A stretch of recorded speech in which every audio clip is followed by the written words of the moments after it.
Bu oddiy tumov emas. Eng yomonini aytaymi? Bolangiz og'zini ochib uxlayaptimi? Bu normal holat emas. Siz buni oddiy shamollash deb o'ylashingiz mumkin, lekin aslida bu adenoid bo'lishi mumkin. E'tibor bering.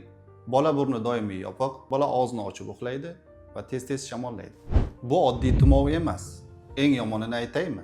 Agar vaqtida davolamasangiz yoki vaqtida tekshirtirmasangiz, bolangizda turli asoratlar kuzatilishi mumkin.